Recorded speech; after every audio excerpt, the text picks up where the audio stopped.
pretty well consistently the whole night. Traded baskets to start, and then played really well from about the, I don't know what it was, 12-minute mark to about the 4-minute mark, and created a cushion. And I thought our defense was the best it's been in a while. And I don't know how many shot clock violations we forced, but it was, how many was it, Shake? About 5. About 5? That's about accurate. But it was good that we did that. And we didn't rebound the ball terrific, but we got by with it tonight. Okay, thank you, Coach. Let's go to our questions for our student athletes, and then we'll bring Coach Self up to the mix, okay? First question, guys, will be on your right toward the middle. Matt Tate, Lawrence Journal World, Ochai. Lobs are nothing new for you, but that one was big time. Talk about what you saw there, the pass, the play, the finish, the moment at half court when you're looking at the bench, all that stuff. It kind of happened so fast. You didn't really like set in until I was just sitting there at half court, and everyone was just like going crazy that it was like that crazy of a dunk. But I just watched the replay of it, and it was crazy. So it was a really good pass by Juan. That's the play. You knew that was go get it. Yeah. Did you see the pass? Did you know you had to get up that high? I just knew he was going to throw it because I knew there was an opening right when I came off the screen. So I just knew he was going to throw it. I was going to have to go get it. It was just one of those things. Okay, you're on the left. Ochai, you guys called that play yesterday too, and it looked like you were pretty open, right? He was. Yeah. I know we're doing the student athletes first, but Bill, can you kind of comment on that play? The fact that you guys called that play yesterday was open, and then it was open again today. Well, it's we've run it a few times, but yesterday it was open and Juan didn't throw it, and I got on to him for not throwing it, and he was more open yesterday than today, but Juan gave a perfect pass, and then of course Ochai made a pretty good finish. Other questions? Okay, you're on the extreme right.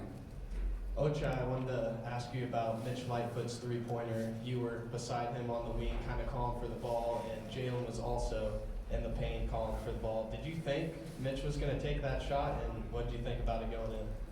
Not at all. It's one of those things where it's like, you see him shoot it, he kind of just shot it without thinking about it. I think that was better for him to do it that way, but just one of those things, you see it go up and go in, you're just like, you can just always give him a pat on the butt. It's a great play.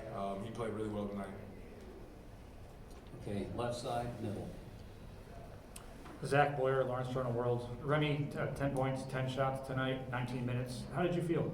I felt great. I felt great just being out there, doing anything I can to, contribute to, the win. And every time I try to go out there, I try to, give my best. I'm here to, win.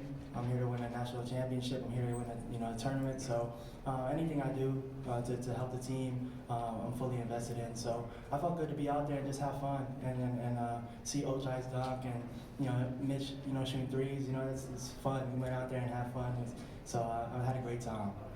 Your coach said not too long ago that it's time to play some major minutes now in the tournament going forward. How do you feel? Do you feel ready for that? And is that something you're comfortable now doing with the knee and everything going forward? 100%. My knee's 100%. So I just, I love this month. This month is for champions, and I enjoy being out there on the biggest stage and playing with the Kansas uniform. So I'm ultimately ready to go out there and play. I feel great, and whatever I can to help, I'm willing to do. Okay, we'll move to the left. Remy, you spend some time out there as the only lead guard, other times with Joe, other times with DeJuan. Do you feel more comfortable one way or the other with another lead guard with you, or being the only one out there? Do you have a preference? No, whoever's out there on the court, all the guys are amazing. No matter if it's DeJuan or Joe or being the only lead guard, point guard. So I trust my guys, and no matter what, I know they're going to get the job done. And we practice in practice, different rotations and stuff. So I wouldn't. That wasn't a problem. Everybody's pretty good. Okay, we will bring Coach Self into the mix now. Next question, right side, far back. Ian Eklund, AP Broadcast. Ochai, it's been a few years since Kansas has won a tournament, Big 12 tournament. What would that mean for you if you guys win tomorrow? Mean a lot for not only me but the program, Coach Self, and obviously our whole staff and team. So we're just focused and locked in on getting one more. Okay, here on the left. Coach David Smale with Field Level Media. This third time in like 10 days you played TCU, easily the biggest win. What was different today? I think that I really feel like we caught a break because they had to extend so much energy yesterday to have a great win against Texas, and we didn't have to extend quite as much energy, and I thought that was a difference early. I thought our defensive intensity was better than the other two games as well, especially the first half. And we were pretty efficient. You take care of the ball and you guard on the other end, you got a chance, and that's what we were pretty good at that the first half. Okay, now on Coach's right. CJ Moore, The Athletic. For all of you, what do you guys think of Mitch Lightfoot jump hooks? Over one shoulder is pretty good. Yeah, over one shoulder, it's automatic. I'd like to see it if you could do it over the other shoulders too. But Mitch has become an offensive weapon for us. His right-hand jump hook is about as good as I've had since I've been coaching. Okay, now extreme left on the front row. Drew Davison, former Sartoga and coach. You guys have said TCU 3 times the last 11 days. How tough of an out do you think they'll be in the NCAA tournament? Do you think they could be like a second weekend kind of team? I think that TCU, if they play well, they can beat just about anybody. I do. I love their team. I think they got a good lead guard. They got good depth, and those players at 2, 3, and 4 are athletic. They can all do different things, and defensively they're interchangeable. And then of course, I'm a big fan of their 2 bigs. They've both given us problems, especially Lampkin. All 3 times we played him, he's got great hands, he's got good feet. So I think they're a team that could really be a very tough out. Inside aisle here on the right. Yeah, Bill, Tim Calishaw, Dallas Morning News. Illinois and Auburn, a couple number 1s lost today. I'm just wondering, what have you learned over the years? Some people say, oh, well, they get to go home and rest a little bit, and some people see that. How do you feel about that as opposed to trying to win a championship? I think that in our league, we have an advantage because our championship ends on Saturday.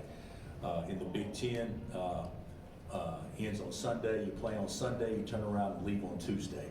And Monday has to be an off day because your guys are exhausted. So there is an advantage of ending on Saturday, in my opinion. So to me, it doesn't come into play.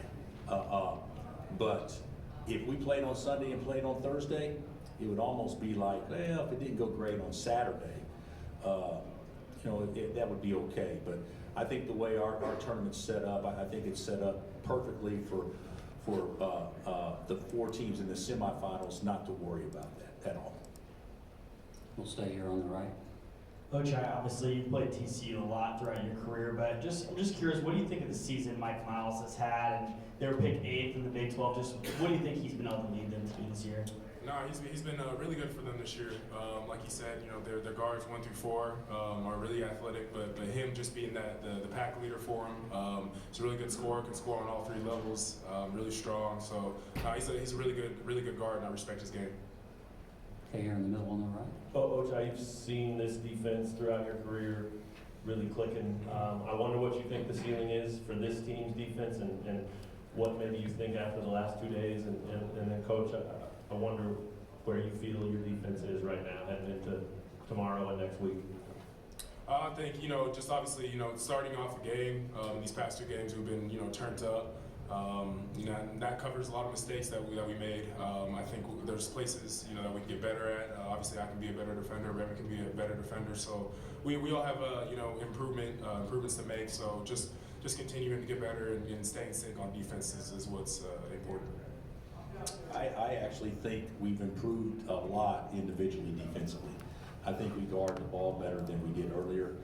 Our biggest problem is still our ball screen defense, and that's how TCU exposed us tonight. So that's something that we have to tighten up. And I think when our bigs are aggressive and doing a good job and not letting them get in the scoring area off our ball screens, off their ball screens, and then we'll be better. But I do think individually we've gotten better, but we've got to tighten that up. Let's go to Coach's left now. Bill, I'm not sure if you saw the news before the game, but Mizzou let go of Konzo I Martin. did not know that. I did not know that. Yeah, I know you guys worked together to bring that rivalry back. I guess just kind of your reaction to that news. Well, first of all, I'm disappointed when any colleagues are let go. I hate that. It's I know schools and businesses have to make decisions that are sometimes hard to make and many times unpopular, or maybe they do it because it is popular. But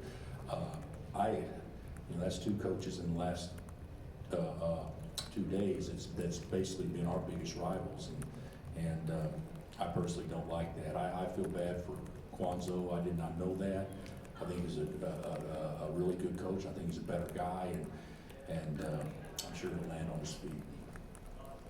Closing questions now, here on the left. Coach, I'm sure over the last 2 days people are sick of me asking about the same thing, but similar question to what I asked Remy earlier. What's your feeling on the advantages, disadvantages of having 2 lead guards on the floor at the same time versus just one? I think I think if I had my Rattlers, I'd play 3-point guards every day. I've said all along, I'd rather play 4 guards. I've changed my thinking as long as one of them's big enough to defend the floor, and one of them can be a lead guard. And the more lead guards you have is positive, as long as one of them's got to be able to shoot. And when you play 2 little guys, that could be a negative, because teams like TCU, whose 2-man is 6'6", that could potentially be a negative. But I don't. That doesn't bother me much, the size differential, and that's the only thing that would bother me about playing 2 little guards. All right, Coach, thank you so much. Thank you.